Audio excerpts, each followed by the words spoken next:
Good afternoon, everybody, and thank you very much for coming. I've just chaired a meeting of the Government's Emergency Committee, including ministers from Scotland, Wales and Northern Ireland, and it's clear that coronavirus COVID-19 continues and will continue to spread across the world and our country over the next few months. We've done what can be done to contain this disease, and this has brought us valuable time, but it's now a global pandemic, and the number of cases will rise sharply. Indeed, the true number of cases is higher, perhaps much higher, than the number of cases we have so far confirmed with tests. And I've got to be clear, we've all got to be clear, this is the worst public health crisis for a generation. Some people compare it to seasonal flu. Alas, that is not right. Owing to the lack of immunity, this disease is more dangerous and it's going to spread further. And I must level with you, level with the British public. More families, many more families, are going to lose loved ones before their time. And the Chief Scientific Advisor will set out the best information we have on that in a moment. But as we've said over the last few weeks, we have a clear plan that we are now working through. And we're now getting on to the next phase in that plan, because this is now not just an attempt to contain the disease as far as possible, but to delay its spread and thereby minimise the suffering. If we delay the peak even by a few weeks, then our NHS will be in a stronger state as the weather improves and fewer people suffer from normal respiratory diseases, more beds are available, and we'll have more time for medical research. We can also act to stretch the peak of the disease over a longer period so that our society is better able to cope. The Chief Medical Officer will set out our lines of defence. We have to deploy these at the right time to maximise their effect. The most important task will be to protect our elderly and most vulnerable people during the peak weeks when there is the maximum risk of exposure to the disease and when the NHS will be under the most pressure. So the most dangerous period is not now, but some weeks away, depending on how fast it spreads. Today, therefore, we're moving forward with our plan.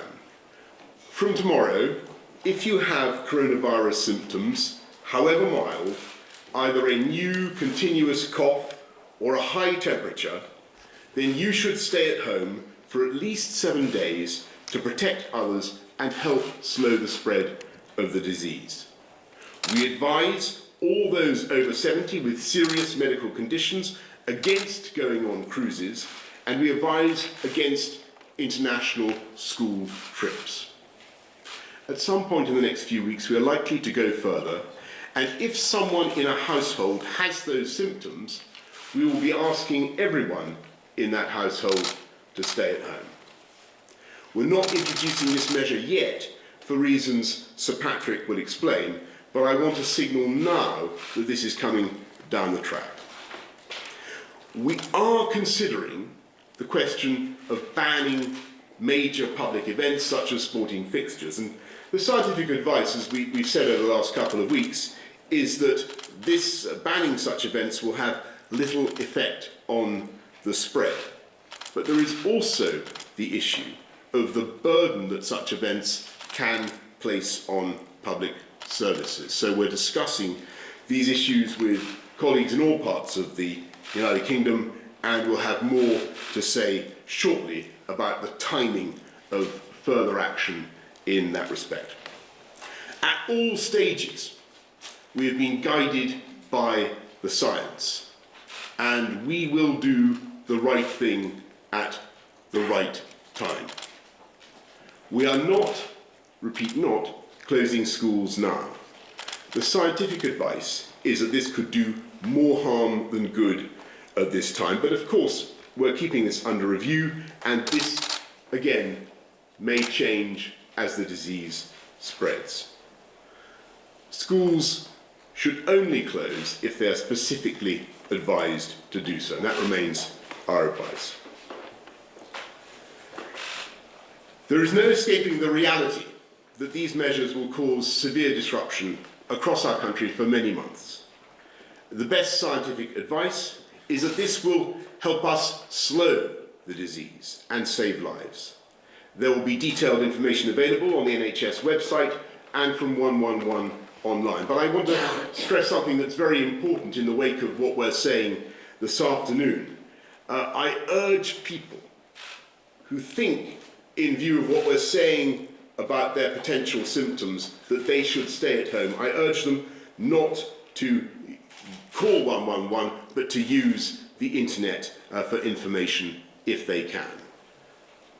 I also want, at this stage, to speak directly to older people, because this disease is particularly dangerous for you, for older people, even though the vast majority of older people will experience a mild to moderate illness.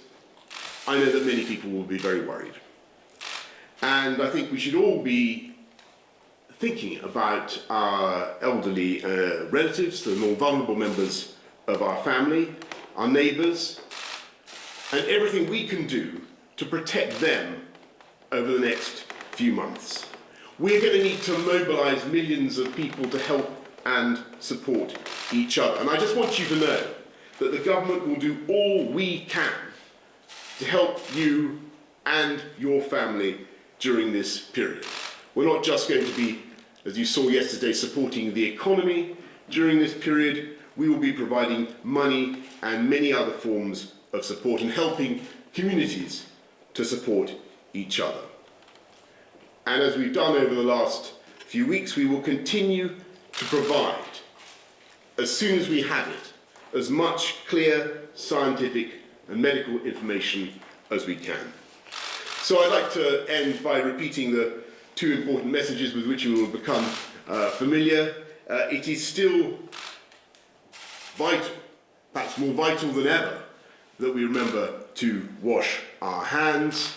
And lastly, of course, even if things seem tough now, just to remember that we will get through this. This country will get through this epidemic, just as it has got through many tougher experiences before, if we look out for each other and commit wholeheartedly to a full national effort.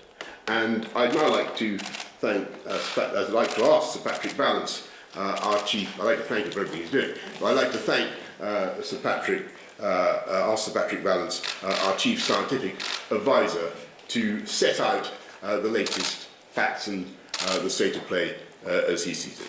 So this is a new disease, and none of us has immunity to it, as the Prime Minister has said, and that's a key part of what we're looking at here. It is entering a new phase. The WHO has called this a global pandemic, and we're entering a delay phase. It's important to recognise that the contain phase of case identification and isolation has had an effect to delay things up until now, and currently we're on a trajectory that looks as though it's about 4 weeks or so behind Italy and some other countries in Europe. That means that we've now reached a stage when of the epidemic that I just wanted to show you on a slide. If it will appear.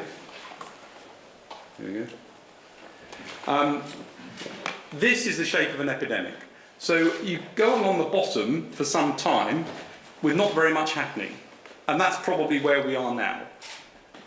There are currently 590 cases that have been identified in the UK, and there are more than 20 patients on intensive care units. If you calculate what that really means in terms of the total number, it's much more likely that we've got somewhere between 5,000 and 10,000 people infected at the moment. We've identified 590. The same sorts of ratios will be true in other countries depending on how much testing they've done. That's still a relatively small number. We're still on the flat part. As these curves start to take off, as more people get it, they take off quite steeply. And that's why timing is so important. Because what you want to do is to protect people during the most infectious period, and I'll explain that in just a minute. So we're in a period now where we've got some, but it hasn't yet taken off. The actions that we need to take are to try to do two things. It's to delay, hopefully this will come on, it is to delay the peak and to push the peak down. So we're trying to reduce the number of cases at any one time. That's very important for NHS in order to make the NHS able to cope with this. And it's also important because it pushes it out into summer months where the NHS is less busy, but also where there may be less transmission of virus. Respiratory infections in general tend to be a bit less common. So that's one aim, is to change the shape of this. And it's important to recognise it's not to stop everybody getting it. You can't do that. It's not possible to stop everybody getting it. And it's also actually not desirable because you want some immunity in the population. We need to have immunity to protect ourselves from this in the future. The second big aim that we need to look for is how in that we protect the vulnerable and the elderly, who are at most risk of serious illness and dying from this. And the way this disease looks as though it appears is that you have 5 days or so of mild viral illness, and then a small proportion of people get a second phase where they have some sort of immune response to it which causes the damage. And the elderly and the sick are much more likely to get that. So during the period of peak transmission, we need to protect them at that phase. And if you look at the curves, it becomes obvious if you do that at the moment, you're not protecting anybody really, because the number of cases are too small. If you do it at the right time, then you're protecting them over the peak, and you're not asking them to be in isolation for too long. Similarly, with the idea of households going into complete isolation, that comes a bit later, when you've got some more cases coming up. At the moment, if you asked households to completely isolate if one person was ill, most people would not have coronavirus. You may have to do the whole thing all over again. And what happens then is the effect of that wanes, because people get fed up with doing this and you end up with not being able to do it time and time again. So the timing is critical, and that's true across all of the interventions we've looked at. That's why this is a package of things that need to happen at the right time and in the right phasing. In terms of mass gatherings and schools, it's true that there's some effect in closing schools, but that effect is minimal, and actually you'd have to do it for 13 to 16 weeks or longer, and you don't need to be a very advanced mathematician to work out that the chances of keeping children not speaking to each other or playing with each other over 13 to 16 weeks is 0. And therefore you have to be very careful to make sure you take the right measures that will stop this, rather than things which might end up with children, for example, going to stay with grandparents at a time when they might be most vulnerable. So the idea is to do things at the right time, not to end up with measures stopping during the peak and exposing more people to illness. And I'll hand over to the Chief Medical Officer to explain in more detail the measures that are being proposed. So I'll just amplify just a few of the points that have just been made. First of all, we are clearly now stopping the contain phase of this operation that we've always said from the beginning. There were 4 stages to this: contain, delay, research and mitigate, and the contain finishes from today. Fantastic work has been done by my colleagues in the NHS and in public health across all 4 nations, and as a result of that, finding the early cases as they were reported, isolating them with the consent of the people involved, for which we are very grateful, and following the chains of transmission, that has helped to slow down the seeding of this virus and has pushed it out in time. So the delay has already begun as a result of the work of our colleagues and the public spiritedness of people who came forward for testing. But now we move on to the next phase, and I think that's made very clear by the fact that the World Health Organization yesterday declared this as a global pandemic, and today the 4 UK CMOs agree that we should raise the risks to the UK, all 4 nations, too high. Now, in terms of what can people do to make sure that we have the smallest impact from this epidemic, that is possible, and we need to do the right things at the right time. And just to add one point to the reasons that Sir Patrick has just given, if people go too early, they become very fatigued. This is going to be a long haul. It is very important we do not start things in advance of need. There are several things we will need to do in due course, which it is not appropriate to do at this stage. I'll come on to one of them at the end. Now, the things we can do now, we cannot emphasise too much the point about washing hands. That is actually an incredibly powerful public health intervention. But the new things from today are to ask anybody who has a cough that is continuous and new, or a temperature, for those who choose to measure their temperature, 37.8. Some people will do it just based on the fact that they have a temperature in terms of feeling. We wish those people to stay at home for 7 days. Now, the reason for this, and I wanted to be clear about this, because we are asking people to do something which will interfere with their lives and interfere with their work and their social life in quite a significant way. So it's important people understand why this is going to help the national effort to combat this virus. The first thing is that it helps to protect older and more vulnerable people who they might come directly or indirectly into contact with. The second thing is, as Patrick has pointed out, this helps to reduce the peak of the epidemic so that it is a lower peak, making it easier for the NHS and health services in all 4 nations to cope as this goes through. The third thing is that it can lead to increased delay, pushing it further into the area where the NHS is under less pressure and giving us more time to get our countermeasures as optimal as possible. I finally just wanted to make a point about why it's 7 days.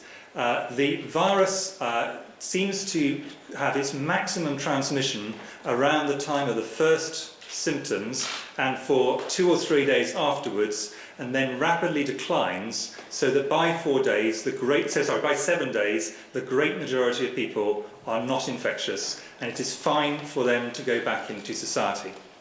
Now, you may ask, why are we asking people with minor symptoms to do this? And the answer is the evidence would appear to be that some people with really quite mild symptoms can spread this virus to a lot of people. So people with minor symptoms should stay at home for 7 days. Now, there is an additional point I want to re-emphasise from the Prime Minister, which is just as people would not normally, if they had a minor sprain or other minor problem, call for an ambulance, it is important that people with very minor symptoms do not call 111. However, if their symptoms start to deteriorate and they're getting to the point where they normally would have sought medical care, at that point we would want them to call 111 or behave as they normally would have done. So we're not expecting people to stay at home as they gradually deteriorate. If there's a certain point people are really worried, at that point they should call the service. But doing it routinely with minor symptoms is not a useful thing to do for them, and it will put a big burden on the service, making it harder for others to get through with what may be life-threatening conditions. There are a few other changes that are going to go alongside this.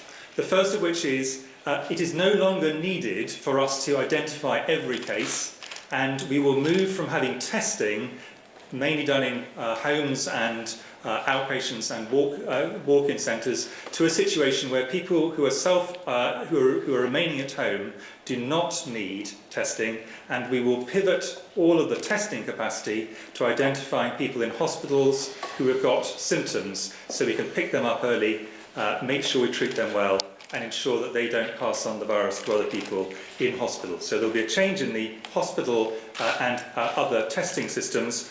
And finally, we will no longer have any geographical limits to who gets tested. The testing will be based on symptoms and severity. So it's no longer relevant where someone has come from. This is going to be people irrespective of their travel history. I wanted just to make 2 points in addition to that.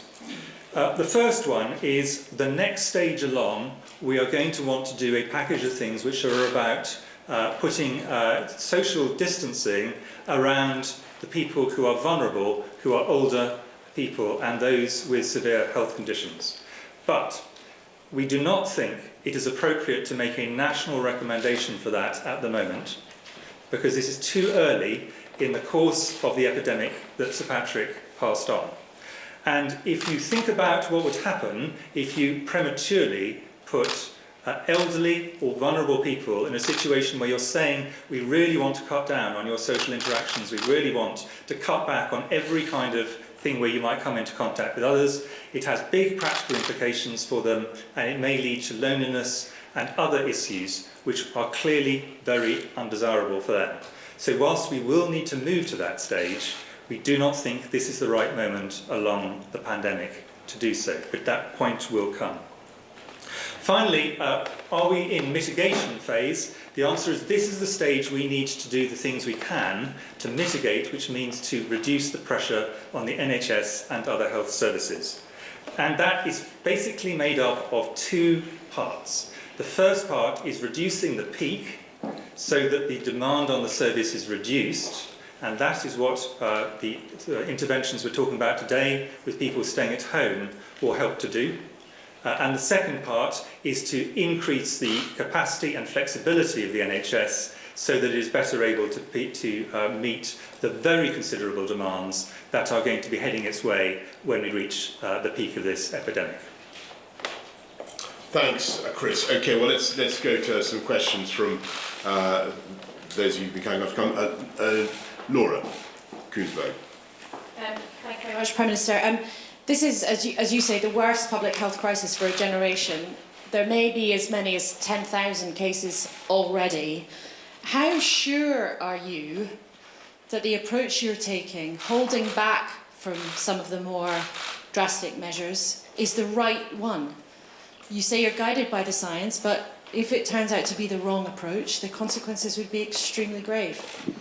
Well, we're guided by the science and everything that we do, Laura. And just on the delay, for instance, the issue about elderly people and the protection of elderly people, asking elderly people to stay at home, that's one thing that you've really got to time, as Chris and Patrick have been explaining, so that it coincides with the period at which the epidemic is really at its peak. So you need to make sure that you move that period when we're asking older people, vulnerable people, to go through a pretty difficult period of isolation, and we time it so as to coincide with the moment when they are at most exposure, most risk of exposure to the illness. That's one of the reasons why we're not triggering that draconian measure now, if you see what I mean. And on the issue, for instance, of mass gatherings, sporting events, and so on, it is very important that we're guided by the science. There is very little epidemiological or medical reason at the moment to ban such events, as I think Nicola Sturgeon, First Minister of Scotland, has also made clear. But in Scotland they do have particular issues with the resilience of their public services, and we will want to be keeping that issue under review here across the UK as well, because let's be clear, that may become a factor for all of us, and we may also be wishing to go forward with stopping those kinds of events as well. So we're not saying no to that sort of measure, of course not. We're keeping it up our sleeve, but it's very, very important that we get that, in order to maximise the benefits of our interventions, that we get the timing right. If I could just add one thing to that, which is an important part of the science on this is actually the behavioural science, and what that shows is probably common sense to everybody in this audience, which is that people start off with the best of intentions, but enthusiasm at a certain point starts to flag. If you start too early and then people's enthusiasm runs out just about the peak, which is exactly the time that we want people to be doing these interventions, that is actually not a productive way to do it. So we do need to do it at the last point it is reasonable, so people will maintain their energy and enthusiasm to get through what will be quite difficult things to do. It sounds trivial to say stay at home if you have minor symptoms, wait until you're doing it, and you will realise this is going to be difficult, and the other things we're asking are going to be difficult, and it's important we do not ask our fellow citizens to do them for longer than makes sense from the epidemiology. Just to be really clear about that, the delay is to maximise the effect. It's not simply to delay, it's exactly as Chris has said, to make sure we don't end up with everything coming off just when you don't want it to come off. Thanks. Beth Ridley-Stein. Thank you. Prime Minister, the US has stopped flights from Europe. Italy has closed down completely. Ireland today has closed its school. But your action plan basically means asking people to stay at home if they feel ill and avoid cruises. Can you understand why people watching this might think you're doing far too little to protect their families? And to the Chief Medical Officer, if I may, German Chancellor Angela Merkel told the German people this week she thought 7 out of 10 of them will catch coronavirus. Do you think that sort of level will apply in the UK? And can you level with us, and based on your graphs, say how many people do you think will actually die? Thank you. Well, Beth, first of all, I mean, we have to look at the efficacy of the measures that we're bringing forward. And this, I mean, as I've said throughout, we're looking at the science. And the measures that I've discussed today with you, staying at home if you think you have the symptoms, your whole household staying at home, looking after the elderly, making sure the elderly and vulnerable stay at home. These are the 3 most powerful defensive lines, and I'll ask Patrick to say a bit about the percentages that these measures will be able, I think, according to our scientific advice, to reduce the peak. We think it's very important to maintain public trust and confidence in what we're doing throughout this challenging time, always to be guided by the best possible scientific advice. Patrick. So the modelling predicts that you get about a 20 to 25% reduction in peak with getting people to stay at home for 7 days if they've got mild symptoms. You'd get something like a 25% reduction if you went to the whole household isolation, and those are additive, so you'd expect to get up towards 50 plus. And then looking after the elderly in terms of preventing them from getting infected, that's not so much about stopping or reducing the transmission in society, that's about them not getting it. That has a bigger effect on death, where you'd expect about 20 to 30% reduction in death rate. So those are the 3 most important measures to take.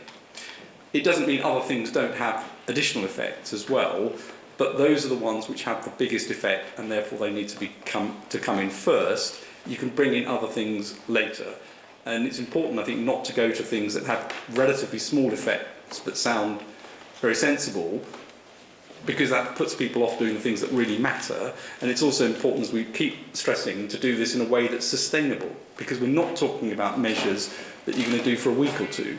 These are measures which we have to have in place over the whole course of the epidemic. So I'll add an additional point on the schooling, which I think is something which obviously families really care about, and then I'll answer directly your question on the numbers. On schooling, the additional points, in addition to the modelling, so one reason to close schools is it's going to have a big impact on the epidemic. So Patrick has already covered that. A second reason is if children are particularly affected by a virus or some other infection. Fortunately, and this is one silver lining, if you wish, in this particular infection, it looks as if children are affected much less than adults based on the early data we have at the moment. Our view is not that they don't get infected, we think they probably do, but they seem to have a much milder disease in general. So the second possible reason to close schools does not appear to be there. And of course, closing schools has big knock-on effects across all of society. So it has to be justified by very strong reasons, either for protection of children or for the impact on the epidemic. In the absence of those, the evidence for doing this is quite weak. In terms of being level, as you put it, with numbers, I have been absolutely level on every number in which I have confidence. Actually, our top number for our reasonable worst case scenario is higher than the Chancellor's. In fact, our top planning assumption would be up to 80% of the population being infected. But that is an entirely speculative number. Now, we do know something about the mortality rate. I've discussed that before. I'm very happy to go through that. But the overall mortality rate is, in our view, Patrick and I completely agree on this, 1% or less overall, although higher in older and vulnerable groups and lower in other groups. The bit we actually do not know, and I'm really not in favour of putting what I consider are basically speculative numbers, which are kind of made up just for convenience, into the public domain, is what percentage of people are actually infected. If you multiply by the one by the other, then you'll get a number. But we do not know. And if you look around the world, nowhere so far is coming anywhere near the 80%, which is our top reasonable worst case scenario. As soon as we get a clear indication as to what we think is a reasonably stable number on that, I'm very happy to then do what is a pretty straightforward mathematical calculation and say this is where we think we will land. But what I'm trying to avoid, and Patrick is as well, is trying to be really clear about what we know, really clear about where we've got numbers that we think are reasonable estimates or reasonable worst case estimates, and not put into the public domain numbers which in my view are really basically speculative. And to monitor this day by day to see where we are. Patrick, could I perhaps ask you to just on a couple of the points that Beth raised, I know will be of concern to lots of people, the specific questions about stopping plane flights and stopping sporting events. I think people will want to know why those did not commend themselves to the Scientific Advisory Group for Emergencies and what our thinking is there. So quite early on we looked at the question of stopping flights, and the assessment was if we stop flights directly from China at the beginning, unless you got something like a 95% effect, in other words you could stop all of the routes from China to the UK by 95%, the effect on the delay to the epidemic was minimal. It was a day or two. And more realistically, we could get at best probably 50% reduction. So that this really wasn't going to make a big difference. I think the evidence has borne that out, actually, that you can't, in the way the world works, you cannot stop that unless everybody decides to do it all at once. And it's certainly too late now to be trying to do that. Sorry, I forgot what the second one was. The sporting events. Just one other thing on the planes, actually. The other thing is, of course, the screening measures on airports, as we know. I mean, it sort of sounded sensible, but we know that, for example, the first case in the US went through the screening measure, and that was the first person wasn't detected and then popped up. So these things sound great, but don't always work. The sporting events. Of course, there is a risk, and I'll explain this as I did last time, that as one individual you have who's infected, you are releasing virus from your body as you cough or sneeze or put fluids onto surfaces. But on average, one person infects 2 or 3 others. You therefore have a very low probability of infecting a large number of people in a stadium, or a rather higher probability of infecting people very close to you. And that means that most of the transmission tends to take place actually with friends and colleagues and things in close environments, not in the big environments. So it is true, of course, that any cancellation of things you can have some effect. If you get a displacement activity where you end up with everyone congregating somewhere else, you may actually have perversely an increased risk, particularly in an indoors environment. So it doesn't mean you shouldn't at some point make the decision for the resilience point that's been discussed, but this is not a major way to tackle this epidemic. The major ways to tackle it are to try and reduce and delay the transmission across households and across people who've become infected, and that's why that's the concentration of the first actions, and they're not trivial actions. These are quite difficult things for people to actually comply with and to do. Thanks very much. Pippa Crerar. Pippa Crerar from the Mirror. A couple of questions for me. First one is about statutory sick pay. And Prime Minister, you made announcements, or the Chancellor made announcements at the budget yesterday, which cover a lot of people, but there's still some gig workers and other low-paid workers that aren't going to be covered by it and will therefore have to embark on the benefit system, enter the benefit system. Can you keep the door open to looking again at whether some of those workers might be covered by SSP rather than forcing them onto universal credit, which is quite a difficult system to get their heads around? And secondly, can I quickly ask you whether you have any concerns yourself? You're coming into a lot of contact with a lot of people in small environments rather than mass gatherings, whether you yourself have any concerns or worries, like a lot of people do, about getting coronavirus, and whether, as Prime Minister, you've got measures in place with your, I think it's your first Secretary of State, I believe it's Dominic Raab, to step in should you be incapacitated for any length of time. Thank you. Okay, well, first of all, on the issue, you're quite right, Pippa. It's very important that we do everything we can to protect people who are not necessarily eligible for SSP, statutory sick pay. You saw what we did by advancing statutory sick pay. We're laying instruments today that will help people who are unemployed or not in work, who are self-employed, on benefits. And the crucial thing is that we will do everything that is necessary to make sure that when we ask people to do something tough, as Chris has just been saying, something difficult, like staying at home and protecting other people, that you're not disadvantaged. No one is penalised for doing the right thing. And on the second thing, well, I'm washing my hands. That's the crucial thing. And Mesa, Hall of the Express. Mesa. Thank you, Prime Minister. Mesa Hall from the Daily Express. Lots of people, Prime Minister, will be keen to do their bit and help out, whether it's helping out overstretched NHS or public services or helping protect the vulnerable. Are you planning any form of register or anything in advance so that people with the right skills can do the right job for the country in its hour of need? Indeed, Mesa, we are, and I know that Matt Hancock has set up a system so that people, for instance, wanting to come back into the NHS, people who have skills that could be of value to the country now, will have a way of doing that and of contributing. We certainly encourage people to think of doing that in the weeks ahead. Jason Groves, Daily Mail. Thank you, Prime Minister. Just to follow up Mesa's point, you asked for people to mobilise to support each other through this crisis. I wonder what sorts of things you had in mind. And Sir Patrick, can I just pick you up on a point you made? You said we were roughly 4 weeks behind Italy. Should people be looking at what's going on in Italy and thinking, Christ, that's what we're going to be facing in a month?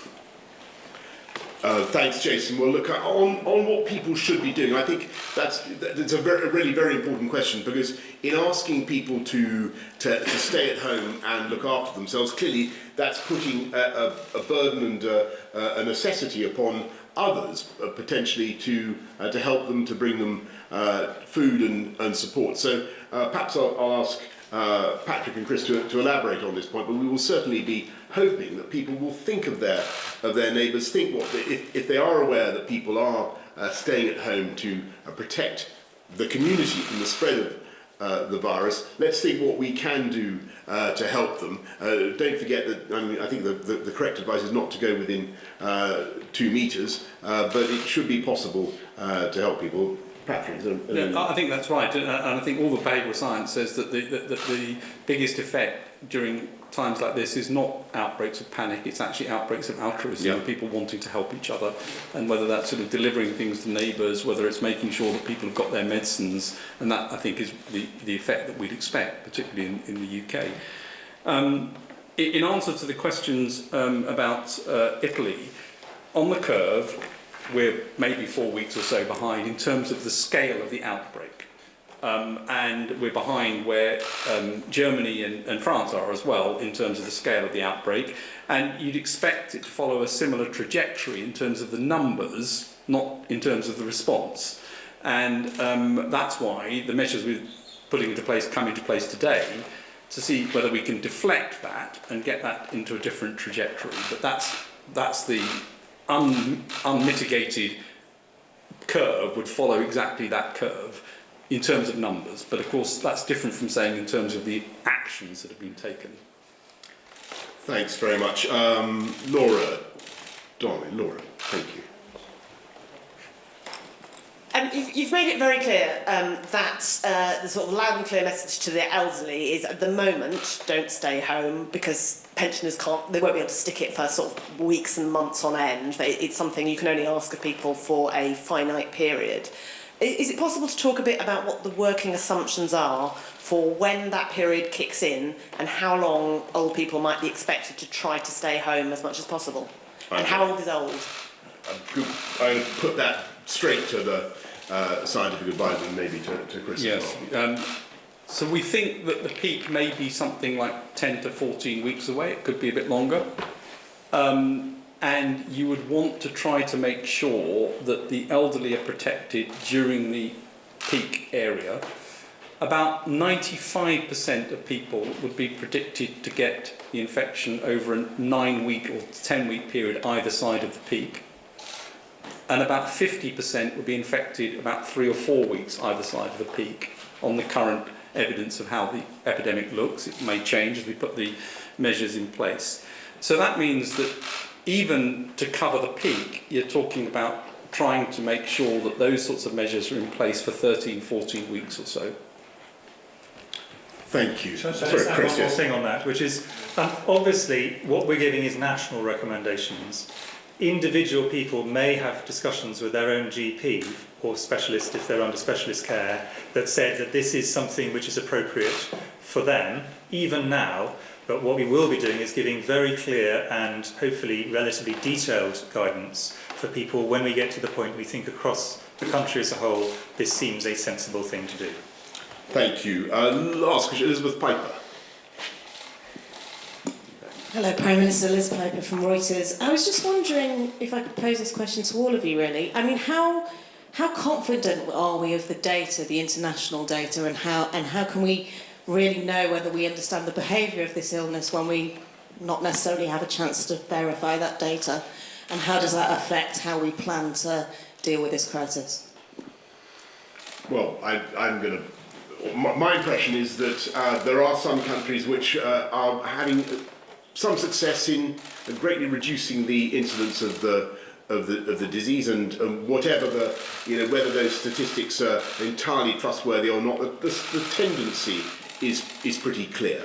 I think the issue is the one that was referred to earlier, which is that there may be measures that we could take which were of a very draconian and immediate nature that really did suppress drastically the contact between human beings in this country, but might mean that the delay, the disease simply came back, surged back again in a few months or in a few months' time in a way that we weren't properly protected for. But I think that there are certain things we are very confident of, like the mortality rate, which we now, initially we were uncertain of. There are also things we do not know, and the most important of those is how many people get this infection without any symptoms. And the reason we don't know that is we do not have a test that can tell us that. And depending on the answer to that question, this pandemic looks very different. So there's a kind of things we definitely know, things we don't know at all, like that, and some things between where we've got a reasonably good estimate based on data from elsewhere, but it's improving all the time. And one of the reasons why delay helps us, it's not the main reason, is that our understanding of this virus improves week on week, and we're narrowing down on what we know about it. That's exactly what I would have said. Right, well, so I think we're going to wrap it up there. I think that's more or less all we have to tell you at this stage. It's a pretty important development in our planning for beating back this disease. And I hope everybody's understood, everybody's clear about what we're saying. If you have those two symptoms, or if you have one or other of those two symptoms of potential coronavirus, a high temperature and a new and continuous cough, then you should stay at home. And the reasons that we advise you to do that is really that this will help us to delay and flatten the peaks, squash that sombrero that you saw on the map, because that is the way to minimise the suffering and minimise the impact of this disease. We will, in the course of the next few weeks, be bringing forward more measures to delay the impact of the disease as we move through the delay phase. Anyway, that's all for now. Don't forget, wash your hands, and we will get through this. Thank you all very much. Thank you.